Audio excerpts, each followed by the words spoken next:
the summit of galactic peace. The celestial nexus station hung in the void like a monument to diplomacy, an artificial megastructure orbiting a dying star.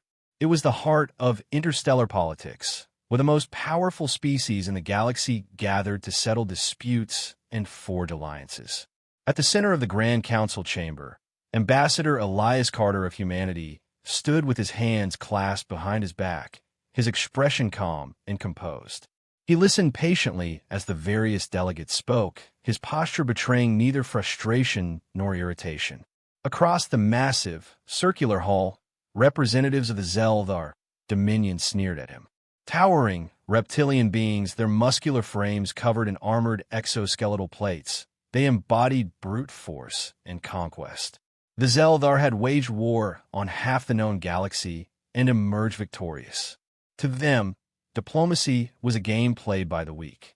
Humanity's presence here remains curious, growled Overlord Vrakthal, the Zeldar's high commander.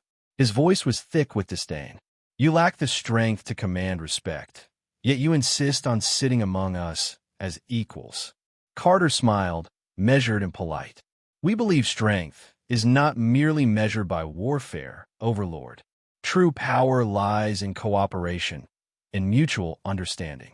Several council members nodded in agreement, but the Zeldar and their allies scoffed. Weakness. That was all they saw. The meeting continued for hours, shifting from economic policies to territorial disputes. Carter, as always, maintained perfect diplomacy, countering aggression with reason, insults with patience.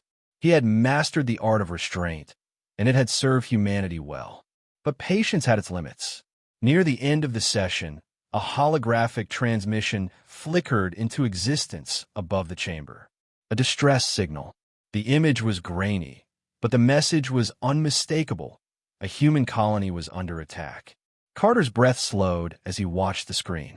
The flag of the United Earth Confederation burned, collapsing into rubble as Zeldar warships rained destruction upon Epsilon Eridani 4, a peaceful settlement that had no military significance.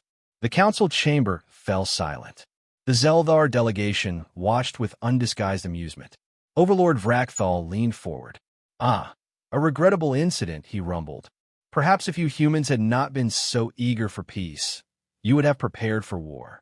For the first time in the meeting, Carter did not respond immediately.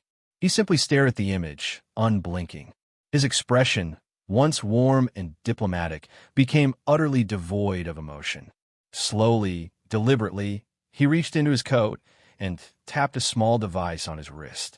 A soft chime echoed in his earpiece. Diplomatic AI assistance disabled. His voice, when he finally spoke, was no longer polite, no longer careful. Understood. His team, seated behind him, exchanged brief glances. One by one, their own restraints disengaged. The Zeldar had just made a mistake the galaxy would never forget. The breaking point, the silence that followed the transmission, was suffocating. Every delegate in the Grand Council chamber watched, waiting for Carter's response.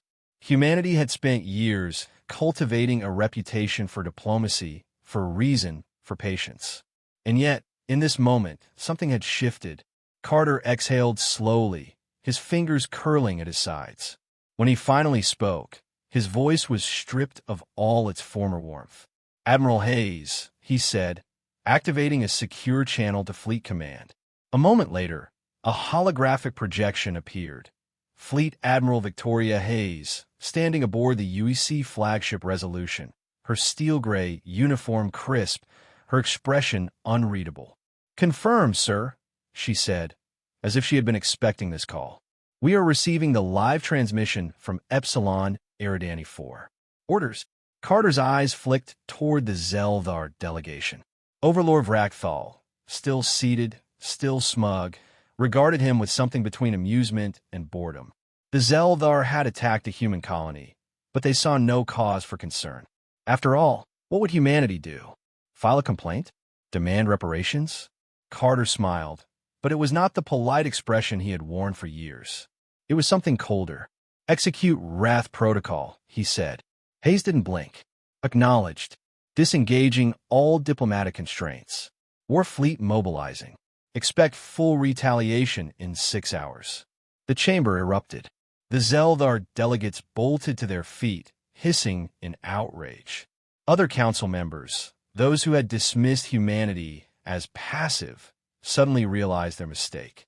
Ambassador Carter barked a representative from the author collective, their tendrils writhing in agitation. This is highly irregular. Surely, further discussion. There will be no discussion, Carter interrupted, his tone sharp enough to cut. The Zeldar have violated multiple peace treaties, slaughtered innocent civilians, and laughed in this council's face. We will respond accordingly. Overlord Vrakthal's amusement faltered for the first time. Your fleets are small, he growled. Your ships are fragile. You believe you can fight the Dominion. Carter's smile widened, but his eyes remained dead. You believe our fleets are small because you've only ever seen them in polite mode. He took a step closer. You think our ships are fragile because they've only been used for peacekeeping. Another step, and you think we cannot fight because we have chosen not to. The Zeldar commander's posture stiffened. That changes today, Carter finished. Behind him, the other human delegates no longer played the role of negotiators. Their body language had shifted, silent, motionless, predatory. The mask had come off.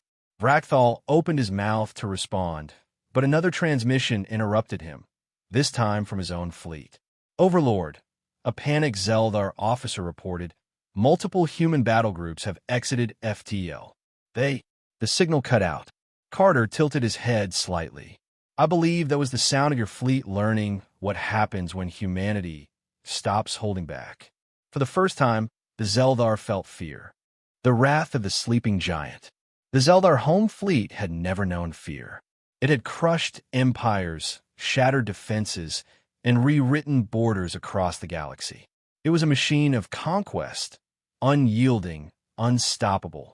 Until now, the human war fleet emerged from FDL like a storm, over 100 capital ships arranged in precise, merciless formations.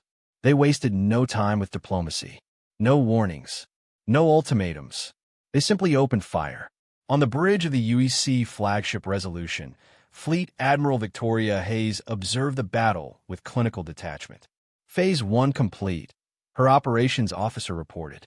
Their forward fleet is in complete disarray. Enemy command structure is failing. Hayes nodded. Expected. The Zeldar had always fought lesser enemies. They had never faced humanity without restraints. The Dominion's war doctrine was built around overwhelming brute force. Massed energy barges, planetary bombardments, sheer numerical superiority. Humanity's doctrine? Total warfare. Their weapons weren't just powerful, they were efficient. Every shot placed precisely, every kinetic bombardment designed to bypass shields and shatter enemy hulls. AI-assisted gunnery calculated weak points in real time. Every round counted. The Zeldar weren't just losing. They were being systematically dismantled. On the Grand Council station, Overlord Vrakthal watched the battle unfold via an emergency transmission. His expression, once arrogant, had darkened into something far more uncertain. Ow! He caught himself straightened. How did they prepare this fast? This isn't a counterattack. This is a premeditated operation. Ambassador Carter, still standing in the center of the chamber, folded his hands behind his back. His voice was calm, measured. That's the funny thing about humanity, he said. We don't prepare for war when it starts. We prepare long before it happens. Vrakthal snarled. You mean to tell me? We knew, Carter said simply. We always knew that someday, someone like you would test us. So we built our fleets. We built weapons you can't counter. We studied every species in this chamber, learned how you fight, and designed a way to beat you before you ever fire the first shot. Vrakthal's jaw clenched. His claws gripped the table before him, but he had no words. On the battlefield, the Zeldar high command collapsed. Ships began breaking formation, officers screaming into their comms. Some vessels turned to flee. None escaped. Hayes observed the wreckage with mild interest. Phase 2, Carter's response was immediate. No mercy for combatants. Secure surrenders. Execute all who resist. The council chamber fell deathly silent.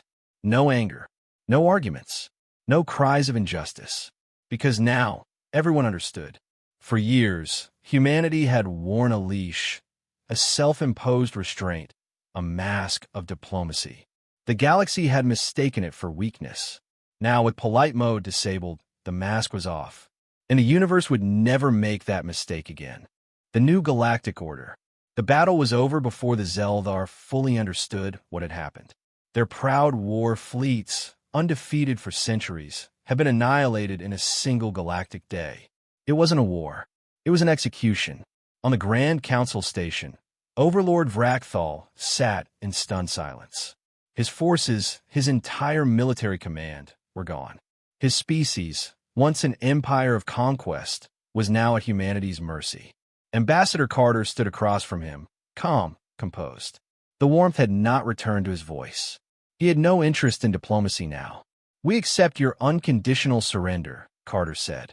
His tone left no room for discussion. "All Zeldar war assets are now under human oversight. Your leadership will formally dissolve your empire within the next 12 hours. Vrakthal bared his fangs, a final act of defiance. "And if we refuse?" Carter didn't answer. He only turned his gaze to the holographic display, a live feed of human dreadnoughts hovering over the Zeldar homeworld. Then, without a word, he made a single hand gesture. On screen, the capital city erupted in fire. Precise kinetic strikes, non-nuclear but devastating, turning key infrastructure into rubble. A calculated display of power. A warning. The room felt colder. Vrakthal's chest rose and fell, rage battling terror in his reptilian eyes. But he was not a fool. He had witnessed what humanity truly was, now that they had stopped pretending to be civilized. "Very well," he growled. "We surrender." A slow nod from Carter. "Expected." He tapped his earpiece. "Fleet Command, Zeldar Dominion has capitulated. Cease bombardment. Proceed with occupation." With that, the war was over. Underscore.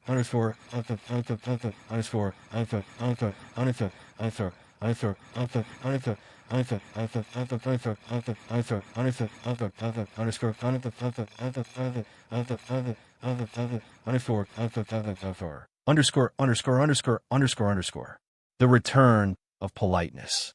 The next day, the Galactic Council reconvened, but it was a different room now.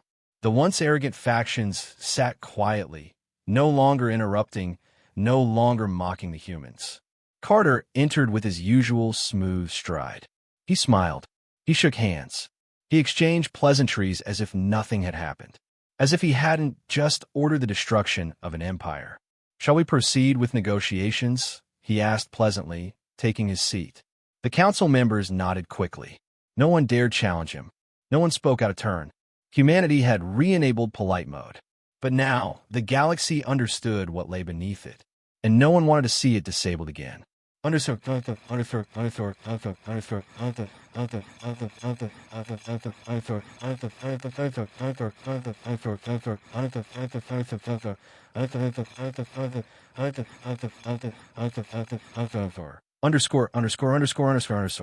Epilogue.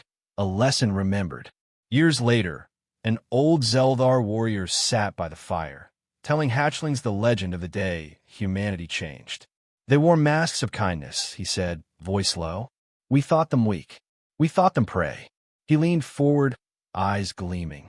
"But then they took off their mask." The children shivered. "And we learned," the warrior whispered, "that humanity was never prey. They were simply being polite."